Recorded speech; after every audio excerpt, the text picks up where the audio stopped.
Kaya tunay nga po na sa umaga po ito ay muli po nating bulay-bulayin ang salita po ng Diyos sa bawat puso po natin, sa bawat buhay po natin sa umaga po ito.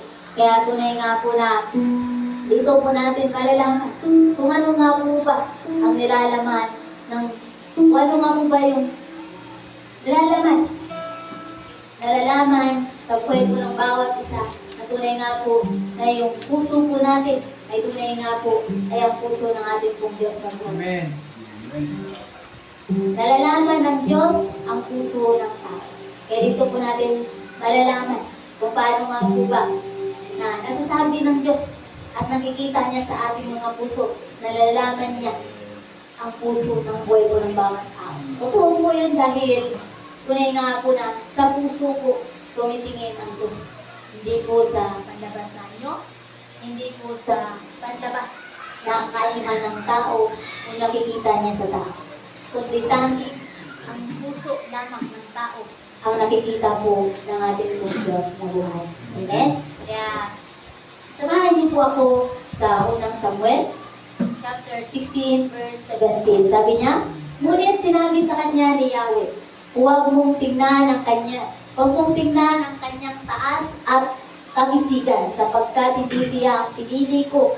Si Yahweh hindi tumitingin ng katulad ng pagtingin ng tao. Panlabas na anyo ang tinitingnan ng tao, ngunit sa puso tumitingin si Yahweh. Amen? Tama po yun dahil ang tao po ay, kadalasan po ay, tumitingin po sila sa panlabas ng tao. Sa panlabas na kaanyuhan ng tao. Ngunit ang Diyos ay tumitingin sa puso. Kaya hindi nga po siya nagkakamali dahil tunay nga po na puso ang tinitingnan po ng ating pong Diyos na buhay. Hindi po kagaya ng tao na marami pong nalindang, marami pong naloko, dahil nga po ang tinitingnan lamang po niya ay ang panlabas na niya. Maging sa pag-ibig ay marami pong nasasawi dahil nga po sa labas lamang tumitingin ang tao. Hindi po nila tinitingnan yung totoong kaanyuhan na puso na meron po ang tao sa kanilang pinili. Amen. Amen. Kaya tunay nga po na sa ganun pong kaparaanan na pagtingin po ng Diyos sa atin sa puso, ay tunay nga po na unang tingin pa lamang po niya sa atin ay tunay nga po ay nakita na po niya na tunay nga po ay tayo po ay karapat-dapat. Kaya tunay nga po na wala pong kapitasan kapag ang Diyos po ang nagsasabi at tumitingin po sa atin. Kaya nga po, kadalasan nga po sa tao na nakikita po nila sa kaanyuhan ng kapwa-tao po nila ay meron pong kapintasan. Dahil nga po sa panlabas po sila tumitingin. Kaya yun po yung parati ko pong sinasabi sa inyo na ang tunay po ng pag-ibig ay tumitingin po sa kaanyuhan ng puso. Hindi po sa kaanyuhan ng panlabas. Kaya marami po sa atin na pasintabi sa mga umiibig na tunay nga laging nagkamali dahil nga po lagi pong tinitingnan ay ang kagwapuhan at ang kagandahan ni sister at ni brother. Kaya nga po nauuwi sa mali po akala. Kaya pag lumipas po ang panahon, tumatanda si sister, si brother ay nagbago na po yung pagtingin ng paningin po ng ating pong mga kapartner sa buhay. Dahil nga po, bakit ganyan ka ngayon? Noon ang ganda-ganda mo. Parang ang namumulaklak. Parang halaman na namumukadkad sa bulaklak ang iyong kagandahan. Ngunit paglipas ng panahon, ikay lagi kong katabi. Bakit parang iba na yata ang aking nakikita. Hindi na namumulat ka, kundi ito natutuyo ng dahon. Amen? Kaya minsan ay, sa gayon kong salita ay, hindi po alam ng ating pong mga mister ay nakakasakit po sila ng damdamin ng mga kababaihan. At gayon din po yung mga kababaihan ay nakakasakit po ng damdamin ng mga kalalakihan. Kaya sa gayon pong kalagayan ay, gayahin po natin ang ating pong Panginoon na tunay nga po na siya po'y tumitingin sa kaanyuhan po ng puso ng tao. Kaya tunay nga po na makikita po ang tunay na pagmamahal ng ating pong Panginoon dahil sa puso po siya tumitingin sa bawat tao. Pastora, paano po ba malalaman? Paano po ba makikita? Yung puso, puso po yun. Hindi po kagaya ng Diyos na nakikita po yung puso ng tao. Alam niyo po, lagi niyo po tatandaan, sinabi, kung ano ang nilalabas dito, ay siya pong laman ng iyong puso. Kaya ang nilalabas ng puro ng bunganga mo, ay marumi po ang iyong puso. Amen? Kaya ingatan po natin ang ating bibig dahil yan po ay ginagamit upang sa gayon po ay makita po natin yung kaanyahan ng ating po mga puso. Amen? Kaya sa gayon po, kalagayan ay makita po natin na tunay nga po ng kagandahan atin pong ipakita sa ating pong mga labi upang makita po ng ating pong kapwa na tayo po ay mabuting tao. Mabuting mayroong pong puso. Kaya sabi niya po dito, sa ganun pong kalagayan ay hindi po tumitingin si Yahweh sa anumang bagay kundi puso lamang. Kaya paalala po lagi po natin ingatan ang ating pong mga puso. Dahil sa bawat pagtingin ay tunay nga po ng tanging puso lamang. Kaya niya po yung sinasabi ng Diyos na naroon pa lamang po tayo sa sinapupunan ng ating pong mga magulang. Sa tiyan pa lamang ng ating pong mga magulang ay tayo po'y kanina pong pinili. Dahil nakita na po ng ating pong Diyos na buhay ang ating pong puso. Kaya sabi niya po dito sa 1 Coronica, chapter 28, verse 9, at ikaw naman, Solomon, anak ko, kilalanin mo ang Diyos ng iyong ama at paglikuran mo siya ng buong puso at pag-iisip sapagkat sinisiyasat ni Yahweh ang ating damdamin at naunawaan ang ating binabalak at iniisip. Kung lalapit ka sa Kanya, tatanggapin ka niya. Ngunit kung tatalikuran mo siya, itatakwil ka niya pagpakailanman. Amen? So ano po yung pinapaintindi po sa atin po ng ating pong Diyos na buhay na tunay nga po na kilalanin po natin ang ating Diyos at paglingkuran po natin siya ng buong puso at buong pag-iisip dahil sinisiyasan niya po yung ating damdamin. Kaya dapat ay lagi po natin ilagay po sa ating pong puso, isipan na tunay nga po na buong puso po natin na mahalin po yung ating Diyos na buhay dahil sa pag-ibig po natin sa ating Diyos ay hindi po tayo pwede po natin pwedeng lilangin ang Diyos dahil sa gayon pong kalagayan, sinisiyasat niya po yung ating pong puso. Kaya pag nakita po ng Diyos na marumi ang puso mo, alam niya na hindi tapat ang pag-ibig mo sa Kanya. Kaya tunay nga na hindi porket sinasabi mo yan, hindi porket binibigkas mo yan, ayun na po yun. Dapat po ay siguraduhin po natin 100% na tunay nga na iniibig po natin ang ating pong Diyos na buhay ng buong puso at buong pag-iisip. Sabi niya po dito, sapagkat sinisiyasat ni Yahweh ang ating damdamin at naunawaan ang ating binabalak at iniisip. Ibig sabihin po yung mga binabalak po natin at mga iniisip pa lang po natin na gagawin ay alam na po ng Diyos. Kaya dapat ay maging maingat po tayo kasi iniisip mo pa lamang, alam na po yun ng Diyos. At sa gayon kung kalagayan, kung yan po ay mabuti, yan po ay kanya pong uunawain. Kaya tunay nga po na sa gayon pong kalagayan, siguraduhin po natin na kalulugdan po ng Diyos yung bawat iniisip po natin at binabalak po natin. Sabi niya po dito, iniisip kung lalapit ka sa Kanya, tatanggapin ka niya. Ngunit kung natalikuran mo siya, itatakwil ka niya magpakailanman. Kaya tunay nga po na isang napakagandang mensahe na maglingkod ka, tatanggapin ka ng Diyos. Kapag inibig mo siya, mamahalin mo siya ng buong isip at buong puso, ay tunay nga po na mamahalin ka niya. Ngunit kapag ikaw ay tatalikod sa Kanya, ikaw ay itatakwil na magpakailanman. Kaya bakit po tayo tatalikod? Kaya sa gayon pong kalagayan, kapag tayo po'y naglingkod na, huwag na po tayo tatalikod pa. Kapag tayo nandito na, tulad po nito, nandito na po tayo Nasimulan na po natin ito Kaya bakit pa po tayo tatalikod? Kaya harapin na po natin. Dahil nandito na po tayo. Yun nga po yung sinasabi po, paulit-ulit po na kapag gumawa po tayo ng isang bagay, tapusin po natin. Dahil ito'y sinimulan natin, tapusin natin ito. Naayon po sa kalooban po ng ating pong Diyos na buhay. Dahil yun nga yung sinasabi niya na bago mo gawin yung isang bagay, ay pag-isipan mo ng 100 beses. Upang sa gayon po ay hindi ka magkamali sa pinili mo sa desisyon na gagawin mo. Pero para sa akin po ang paglilingkod ay isang napakagandang desisyon na hindi ko kailanman na pagsisihan. Dahil sa ganun pong kalagayan na sa akin pong paglilingkod, may mga bagay po na mararanasan po natin na minsan po ay hindi po natin iniisip, minsan po ay hindi po natin inaasahan na naranasan po natin. Minsan po ay hindi po ako nagsisi. Hindi po ako minsan na nagsabi sa Diyos na, Lord, sa gayon po kalagasan hindi po ako nagbigay. Hindi po ako minsan nagsabi ng ganun sa Diyos. Bagkus ay pinagpapasalamat ko sa Kanya sa bawat meron po akong mararanasan. Maganda man o pangit yung akin pong nararanasan sa harapan po ng ating Diyos na buhay. Sa bawat paglilingkod ko po ay nagpapasalamat po ako sa ating pong Diyos na buhay. Dahil alam ko, meron pong hangganan ang bawat gagawin natin sa Kanya pong harapan.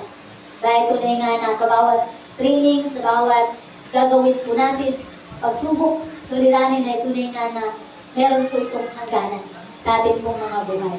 Kaya dapat maging handa po tayo sa ganun pong kalagayan upang makita po natin yung kabutihan po ng ating pong Diyos na buhay sa buhay po natin. Isa pong kagalakan at pribilehiyo na makapaglingkod sa ating pong Diyos na buhay. Kaya tunay nga na ibigay po natin ng buong puso at buong isip yung ating pong buhay sa ating pong Diyos na buhay. Hindi po kayo magsisisi kapag kayo po ay maglingkod po sa ating pong Diyos na buhay. Sabi nga po niya, wala pong nagugutom sa paglilingkod. Hindi wala rin po siya pinapabayaan dahil alam niya po yung ating po mga pangangailangan, alam niya po yung mga nais po natin sa buhay. Yung future, hindi po natin dapat isipin yun, hayaan po natin ang Diyos po ang bahala po yun sa future po natin. Amen. Na sa gayon pong kalagayan, huwag po natin isipin na paano nga po yung buhay. Actually, meron nga pong isang kabataan na sabi po sa akin. Natawa nga po ako nung sinabi niya po sa akin. Nagtanong po niya sa akin, sabi niya, Ate Ann, sabi niya, ano kaya ang kinabukasan ko? Sabi niya sa akin. Ano kaya yung mangyayari sa kinabukasan ko? Yayaman ba ako? Yun po yung sinabi niya. Eh, hindi mo siya masisi kasi bata pa lamang po siya. Nandun pa po sa kalagayan po ng kabataan. Sabi ko po sa kanya, bakit mo iniisip yung mga ganong bagay? Dapat isipin mo yung paano ka makapagsilbi sa Lord. Kung paano yun magkaroon ng halaga ang buhay mo. Kung paano mo maibigay sa Diyos yung simpleng bagay na alam mo na ikaliligaya at kakalugdan ka ng Diyos. Amen. Yun po yung sabi ko po sa kanya. Na yun po yung paulit-ulit na tinatanong niya na kung ano daw po yung maging future niya, ano daw yung maging future ng kanyang anak. Yung ganun po yung laman ng kanyang isip na napaka-advance mag-isip na sa ganun pong kalagayan ay hindi naman yun ang nais ng Diyos sa buhay po natin bilang tao, kundi ang nais po ng Diyos ay isipin natin yung ating pong ginagawa na pagliningkod po sa Kanya. Hindi po yung bagay sa mundong ito dahil panandalian lamang po. Sabi niya nga po, panandalian lamang ang buhay natin sa mundo. Eh, hindi nga po tayo taga rito eh. Tagalangit nga po tayo. Hindi po naniniwalang tagalangit po kayo. Amen? Tagalangit po tayo. Tayo lamang tayo sa mundo. At tunay nga na panandalian lamang yung ating pong buhay sa mundo ito. Upang sa gayon ay magamit ng Diyos sa lahat po ng tao na maipakita natin sa ating pong Diyos na buhay na sa gayon pong kalagayan, magamit niya tayo na ipangaral ang kanyang salita sa lahat po ng tao. Na dapat natin maabot, dapat natin mapuntahan, dapat po na atin pong marating kalagayan ng bawat tao. Mapadala po sa harapan po ng ating pong Diyos na buhay. Kaya sa gayon pong kalagayan ay nakakagalak at nakakabless na ganun po yung layunin ng Diyos sa buhay po ng bawat tao. Natunay nga po na hindi niya po ilagay sa ating mga puso na isipin yung bukas, isipin yung ano po yung kakainin natin, isipin po yung susuotin natin. Kaya sabi niya nga po huwag niyo pong alalahanin yung susuotin, yung kakainin. Dahil siya nga po yung magbibigay nun sa atin. Kaya hayaan po natin na siya po yung bahala po doon.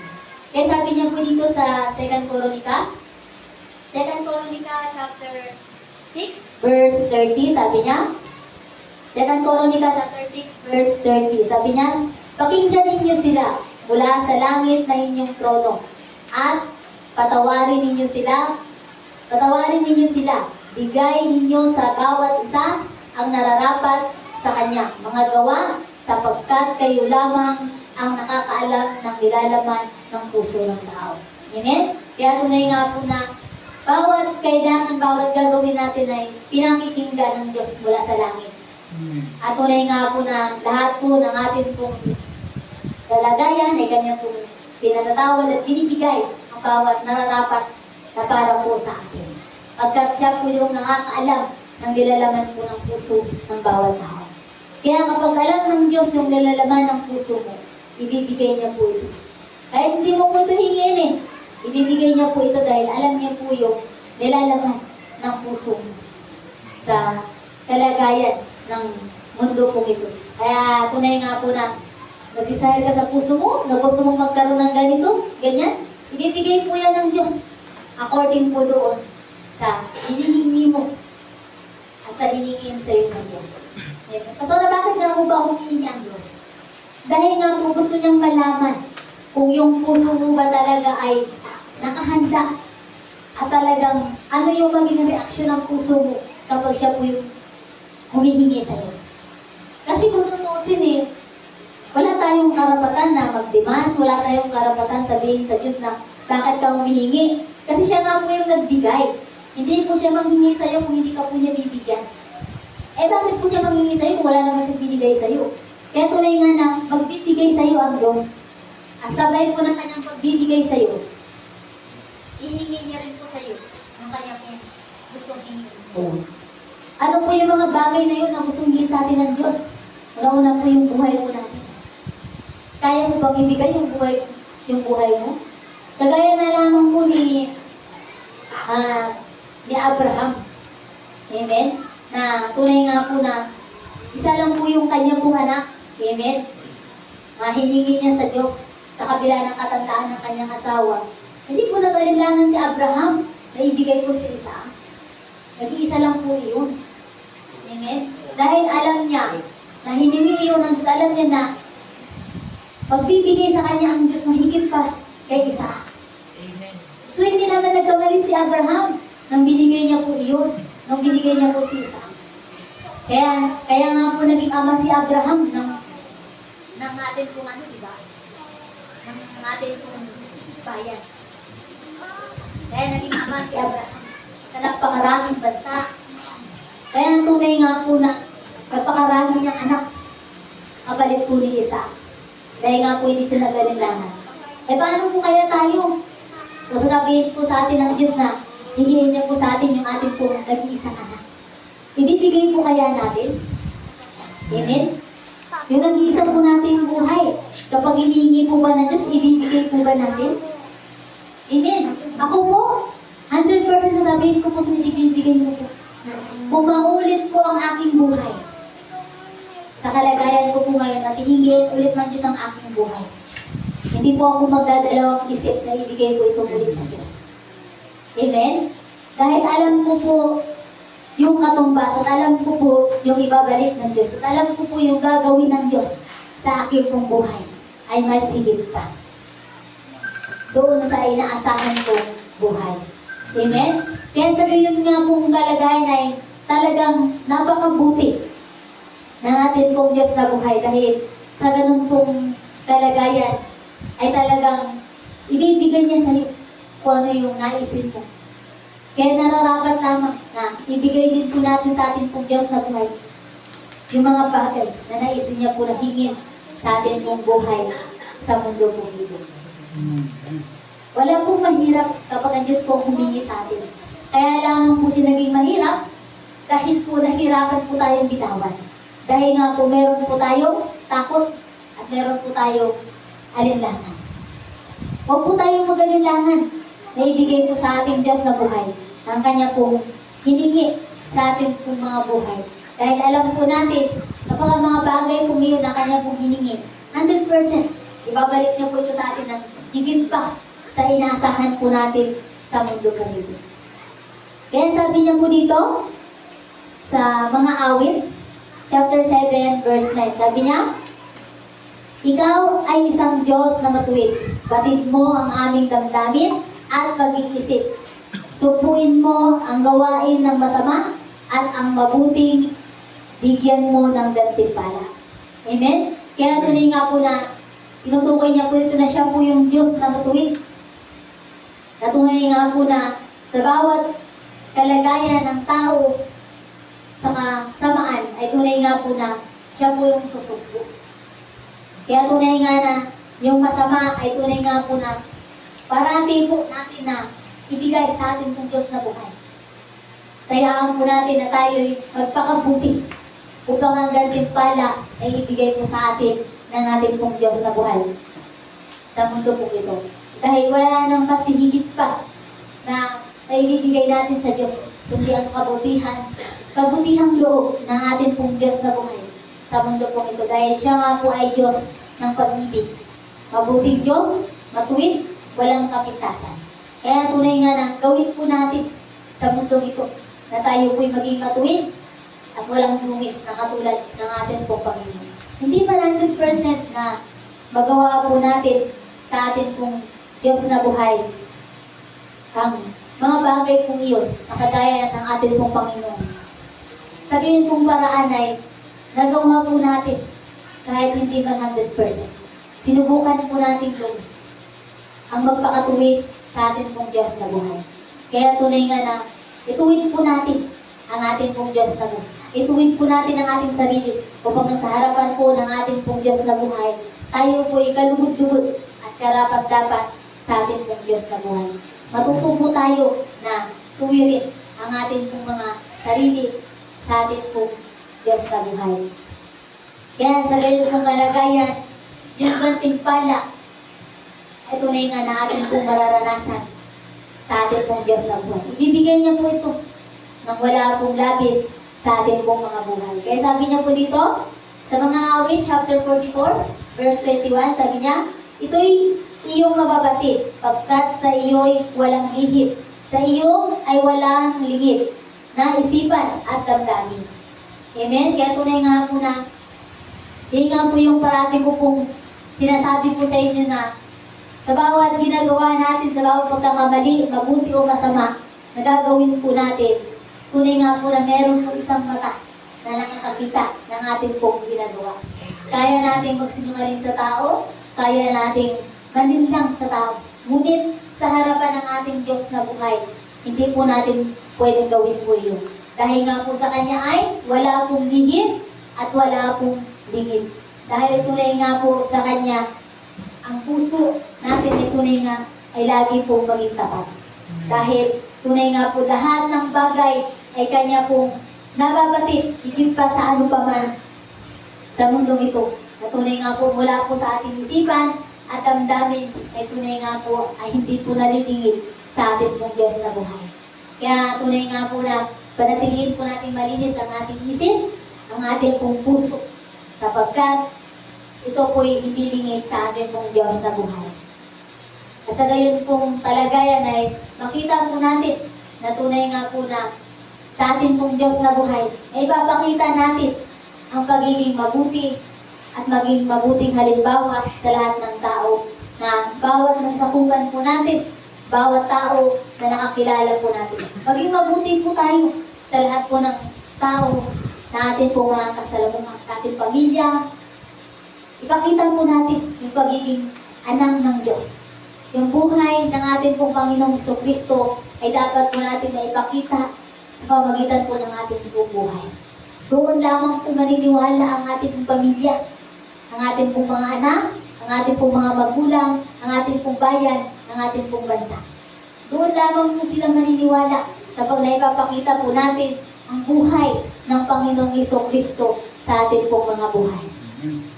Kaya tunay nga po na doon lamang sa gayon pong paraan ay ipakita po natin. Hindi pa lamang tayo magkasalita, maniwala po kayo, 100%. Ang pamilya po natin mismo ang magsasabi na sila po sasama po sa atin. Amen. Hindi mo na sila kailangan hikayatin. Usap po sila kasama sa iyo. Dahil nakita nila sa iyo ang buhay ng Panginoong Jesucristo.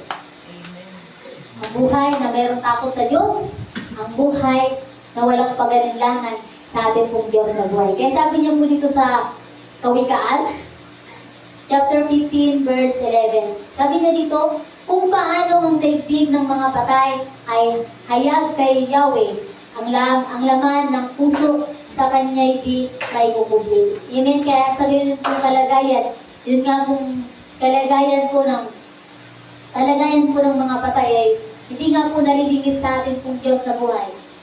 Paano pa po kaya sa atin pong mga buhay? Kaya tunay nga po na nalalaman po ng Diyos ang kalagayan ng lahat po ng tao sa mundo pong ito. Ano po yung tinutukoy po ng Diyos na patay? Hindi po yung patay po na nakahiga na po sa kabaong na inilibing na. Yung patay po na tinutukoy po ng Diyos ay patay po sa Espiritu. Patay po na nakagapos po kay Satanas. Na tunay nga po na ginapos po ni Satanas sa mahabang panahon ng mga tao. Na walang kaalam-alam, walang alam, naging mangmang.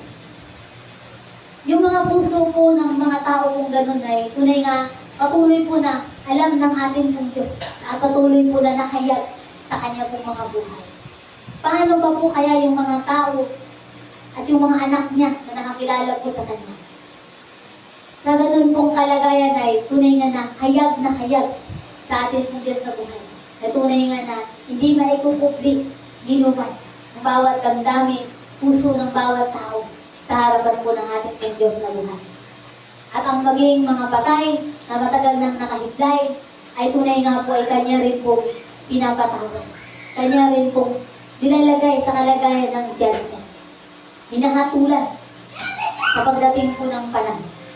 Kaya tunay nga lahat ng tao ay wala pong takas sa Kanya. Mula po sa bata, matanda, ay hindi po makakatakas sa pag-judgment po sa ating Diyos na buhay. Kaya dapat, habang bata pa lamang, dapat po sila'y may handa. Dahil ang bata, mula nagkaisip, hanggang sa sila'y tumanda, sila po'y naharap sa ating Diyos na buhay. Gayon din po tayo. Ang kalagayan po natin ay mula po nang tayo po'y sinilang, mula po nang tayo po'y bata pa, ay hindi po nagmulat ang ating pong mga magulang sa totoong Diyos na buhay. Hindi nagmulat po sila sa kanila pong sinasamba na Diyos ay patay. Amen? Diyos ay rebuto. Kaya sa gayon pong kalagayan, namulat po tayo sa mundo na hindi po natin nalalaman na ang Diyos po pala ay buhay. Amen. Kaya sa gayon pong kalagayan, ganito po yung nangyayari po sa atin. Ito po natin hayaan na ito po yung maging bunga at ito po yung dadanasin at ipamana po natin sa ating mga anak. Ipamana po natin sa ating mga anak ang maganda pong balita. Ang maganda pong salita na nais ng Diyos na makarating sa buong daigdig. Nais niya na iligog natin, nais niya na atin pong ipalaganap sa lahat ng bansa, sa lahat ng bayan, sa lahat ng lugar, sa lahat ng lipi na meron po sa mundo pong ito. Kaya tunay nga na yun po yung napakagandang regalo, napakagandang ipamana sa atin pong mga anak. Yung buhay na mamulatan nila na kasama ang Panginoong Jesucristo. Amen? Amen. Kaya tunay nga po na talagang nakakagalak at nakakalungkot dahil dito sa mundong ito ay makikita mo ang mga tao, makikita mo yung mga magulang na pinapamulat sa kanilang mga anak yung napagmulatan po nila. Nagmulat yung kanilang mga anak sa alak, sigarilyo, nagmulat yung kanilang mga anak sa kasalanan, sa sumpa, lahat. Nagmulat po kanilang mga anak sa ganitong kalagayan. Hindi po kagaya ng mga anak ng Diyos na magsisilang pa lamang o nagsilang o kakasilang pa lamang sa mundo ito, sa kapanahunan po ito, kung kailan sila nakakilala na sa Panginoong Jesucristo, ay may pamulat nila yung buhay ng Panginoong Jesucristo. Kaya mabalat po yung mga bagong magulang sa kapanahunan po ngayon na nakakilala sila sa Panginoong Jesucristo. Dahil may papamulat po nila iyon sa kanila pong mga anak ang buhay ng Panginoong Jesucristo.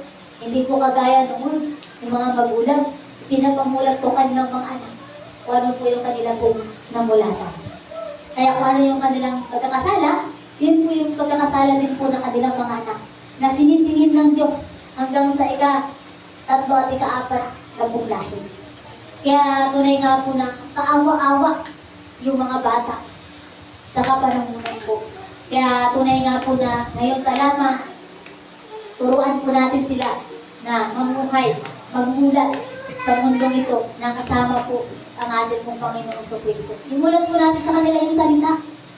Paano po, Pastora? Bahagyan niyo po sila ng salita. Basahan niyo po sila ng salita ng Diyos. Ipangaral niyo po sa kanila yung magandang payo ng Diyos. Amen? Pag sa gayon po ay magmulat po sila na habang nag-grow po sila, lumalaki, nagde-develop ang kanilang isip. Alam po nila na may Diyos. Alam po nila na buhay ang Diyos sa mundo po ito. Amen. Na hindi nila makita na tunay nga po na ang Diyos po na kanilang nakikita ay patay, kundi ito'y buhay. Kasi marami po mga tao na talagang binilang po ni Satanas eh. Talagang ngayon po marami pong tao na naniniwala patay pa rin po ang Diyos. Amen? Yun pa rin yung paniniwala nila. Na yung Diyos daw po ay patay. Hindi po nila alam na nabuhay na po muli ang Diyos. Amen? Yun nga po sinabi niya eh, sa ikatatlong araw, siya po'y muling mabubuhay. Yun po hindi alam ng tao. Hindi po nila nabasa yun sa Bible. Kasi hindi nga po nila nagbasa ng Bible. Kaya sa bawat pagdating nga po nila, literal lang po nila yung nagbabasa. Hindi po sila nagbabasa ng Bible. Hindi po nila alam. Kapag sila po'y nagbasa, magmulat po sila. Yung Book of Luke, yung Book of Lucas, lahat po yan ay kwento po katungkol po kay Jesus. Kwento niya po yan, mula po ng pinanganak siya, hanggang sa siya po'y namatay, at muli pong nabuhay. Hanggang sa siya pinako sa krus, hanggang sa natapos po, hanggang sa magpandang niya. Kaya, yan po yung book ni Lucas, yan po yung paborito ko kung basa-basahin po at ulit eh. Yan po yung story sa Bible na paulit-ulit ko pong binabasa. Paulit-ulit ko pong nilalagay sa akin pong puso.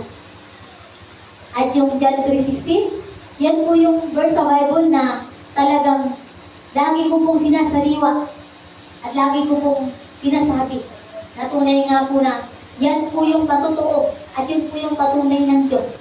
Na tunay nga po, pinatunayan niya ang kanyang pag-ibig sa sanlibutan nung binigay niya po yung kaisa-isa ng anak sa sanlibutan. Amen? Kaya tunay nga po na talagang magsiyasat po tayo, magbasa po tayo ng Bible. Basahan po natin ang Bible ang ating mga anak. Upang kayo pamulat po natin sa kanila ang daigdig. At kayo pamulat natin sa kanila ang sinasabi po dito sa Kawikaan, chapter 15, verse 11. Na tunay nga, kung saan nga po ay pinapaliwatig ng Diyos na hindi maikukumpit, na mahahayag sa harapan po ng Diyos ang puso ng patay at ng buhay. Kaya sa gayon pong kalagayan, tulungan po natin ang ating pong mga kapwa po natin tao, kapwa natin mga kababayan na sila po'y palayain sa pagkabilanggo sa gawa po ni Satanas. Pakawalan po natin sila. Saan po, Pastora? Sa pamamagitan po ng pagbabahagi sa kanila ng salita ng Diyos. Sa pamamagitan po ng pagpamulat po natin sa kanila ng salita po ng Diyos sa mundo po ito. Upang sa gayon po, sila po'y makawala na sa pagkabilanggo. Dahil matagal na po silang nabilanggo. Ito na po yung oras para po sila po'y makalaya na. Amen? Kaya sabi po dito sa 7, sabi niya po dito sa Jeremiah, chapter 17, verse 10, sabi niya, Akong si Yahweh, ang sumisiyasat sa isip at sumasaliksik sa puso ng tao.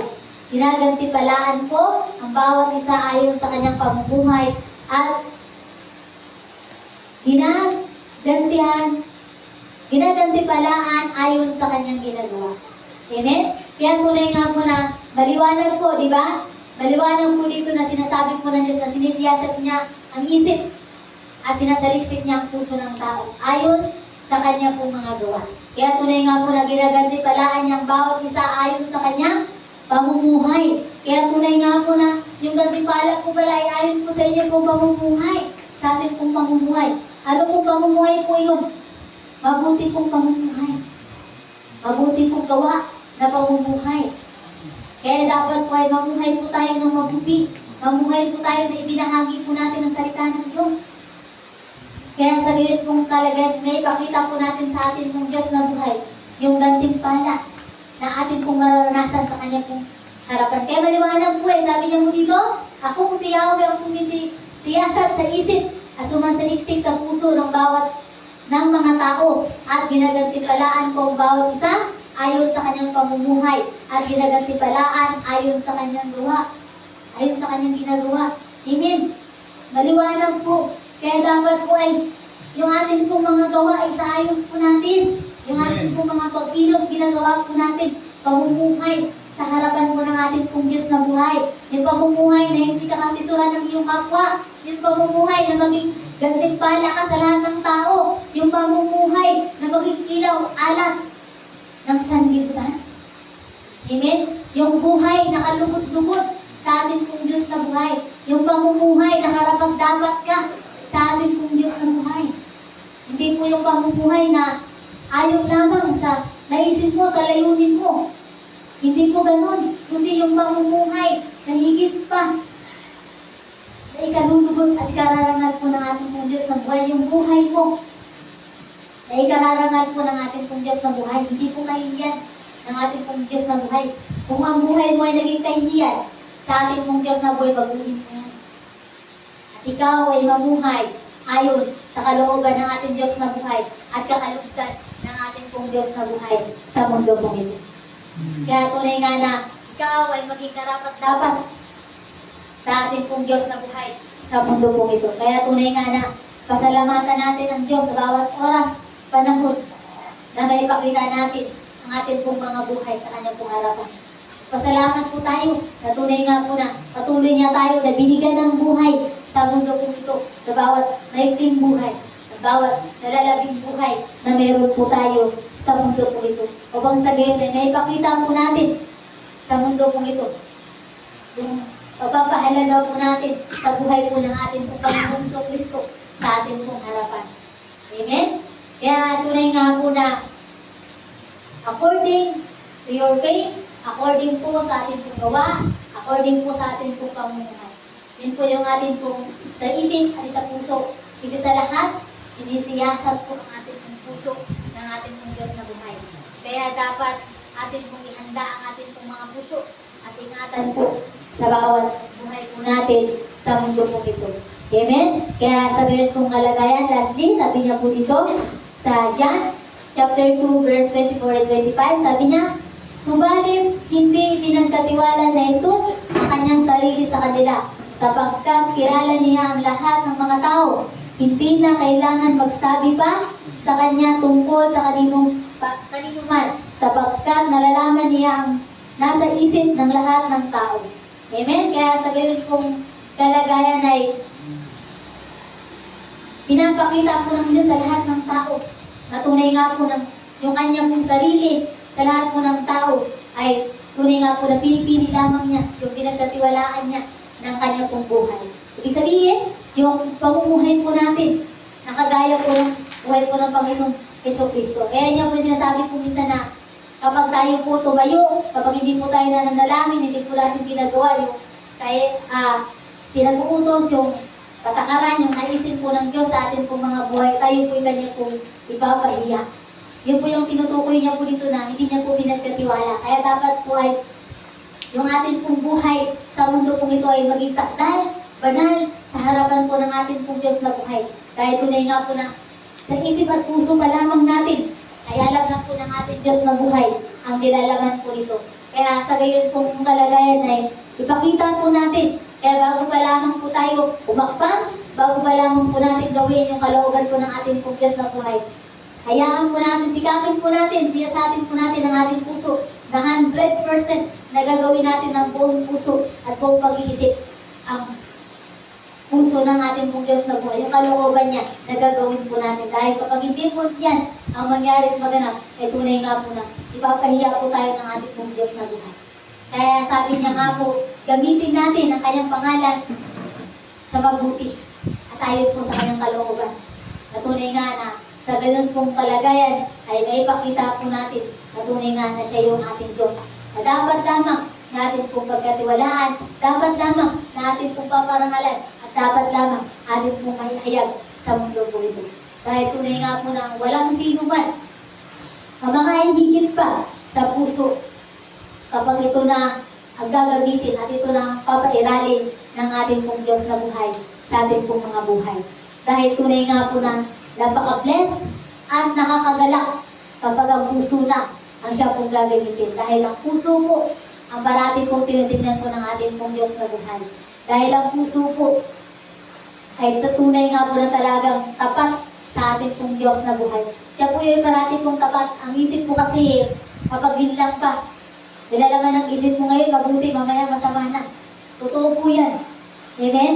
Kaya, mas nais po ng Diyos ang puso na tingnan kaysa po higit pa sa anumang bagay.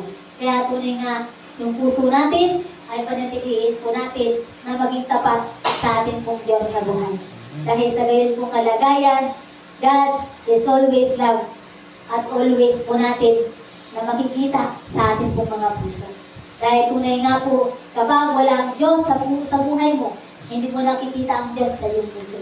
Dahil hindi mo man siya nakikita literally, nakikita mo siya spiritually dahil sa iyong tapat na puso na may kalinisan at katapatan sa ating pong Diyos na buhay.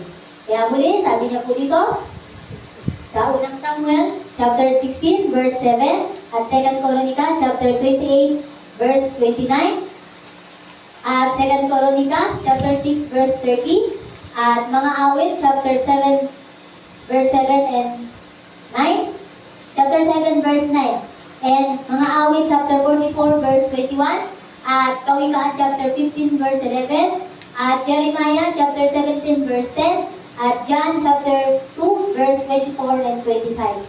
Tunay nga po na yan po yung nais ng Diyos na mailagay sa atin pong mga puso na alam po niya yung nilalaman ng puso ng bawat tao. Kaya dapat ay maging handa tayo sa anumang bagay na gagawin po natin sa anumang bagay sa mundo po ito. Kaya tunay na pasalamatan natin ang Diyos sa lahat ng oras at sa lahat po ng panahon. Kaya tunay nga po, God is good all the time. Kaya tayo pong lahat ay ngayon sa ating pong Diyos na buhay.